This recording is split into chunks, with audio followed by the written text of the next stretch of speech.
Welcome back to our continuing series where we talk to as many people as we possibly can who are thoughtful and have some sort of expertise or insight on political polarization. We're not here to judge them or their perspectives. We're here to provide it unfettered to you. With us today, we were able to get one question answered from a very important, very busy professor, Dominik Stecula, College of Liberal Arts, Colorado State University, where he's an assistant professor of political science.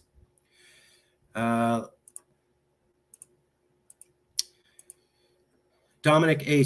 Stecula got his PhD from the University of British Columbia in 2018.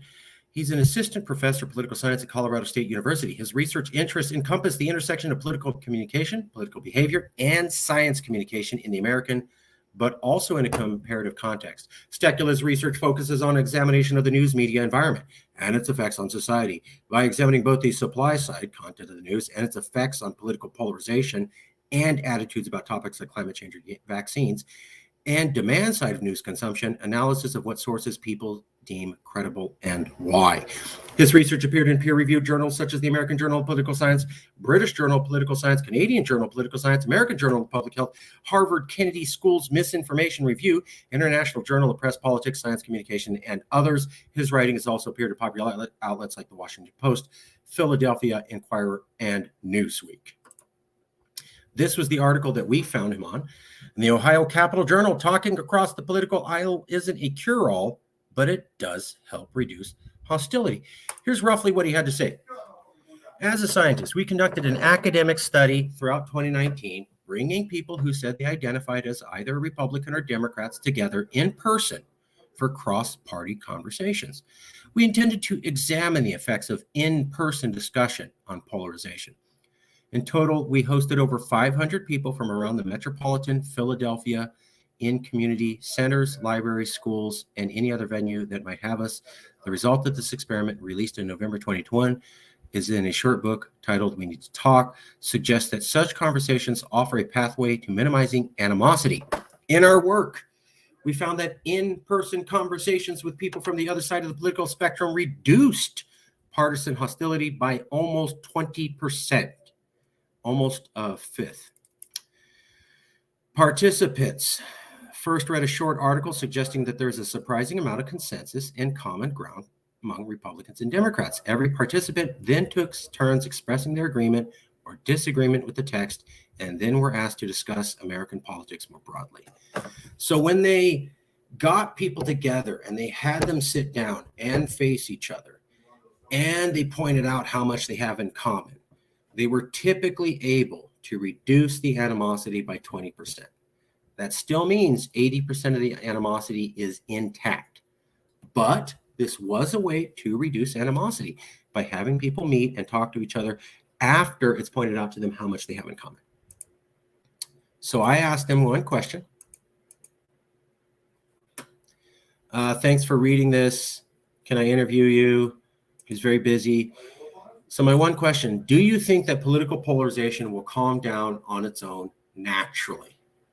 So in this article, he was pointing out how here's something you can do.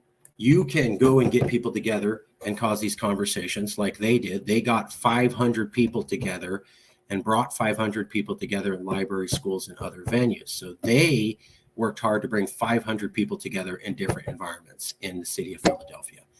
And if you work hard and do things like that, you could reduce political polarization. That's what he's saying. Okay. But let's say none of that happens. Let's say we don't reach out and work hard to have people talk together. Will political polarization calm down on its own naturally? From Professor Dominik Stecula. I would say simply no. Simply because the incentives point in the exact opposite direction. By incentives, I mean just general way we elect people with primaries, where voters tend to be more extreme and more likely to elect extreme candidates. The way the media focuses attention on more extreme politicians. Studies show that moderate centrist politicians get very little attention from the news media across the board.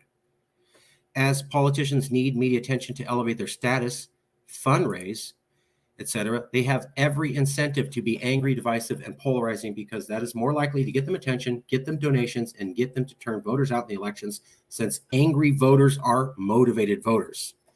Any institutional changes that would be required to turn down polarization, like independent redistricting commissions to reduce gerrymandering, are doomed, because the people who are in charge of these decisions actually benefit from the system being constructed the way that it is. Solutions are doomed because the people who are in charge of fixing it benefit from the way it is. They got elected by being a polarized leader. Why would they talk against that? They'll lose elections. In short, I don't really see a way in which polarization calms down on its own. Polarization in some ways is not the main problem. In a lot of places, polarization is bad, but these places have political institutions which make it so that things can still get done with high levels of polarization. Our system is built on consensus and compromise, but as the parties in the electorate sort and portal, our system is built on consensus and compromise. But as the parties and the electorate sorted and polarized, our institutions are simply unable to deal with this problem. I've heard this from other professors. Yes, you had polarization in the 1960s, but you had common institutions that kept everybody together. Now you have polarization in the 1960s, although not the violence level, and you don't have common institutions. And he's basically saying that here.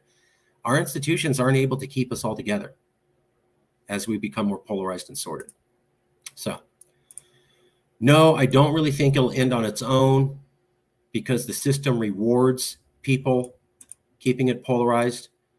I think chances to fix it are doomed. And simply, I would say, no, it's not going to fix itself on its own.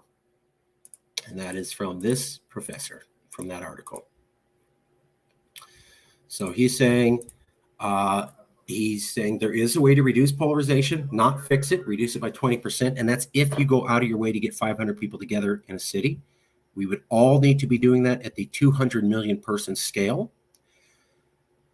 And that could reduce it, not fix it. But if you didn't do that, and it requires a lot of effort to do, there is no natural reason to think polarization will reduce on its own. It'll probably get worse in the future. It will probably never be fixed. And that's because the people in charge today like it. That's what he's saying. Well, we'll be back soon. Thank you very much. Just wanted to bring you another data point. Stay thirsty for questions.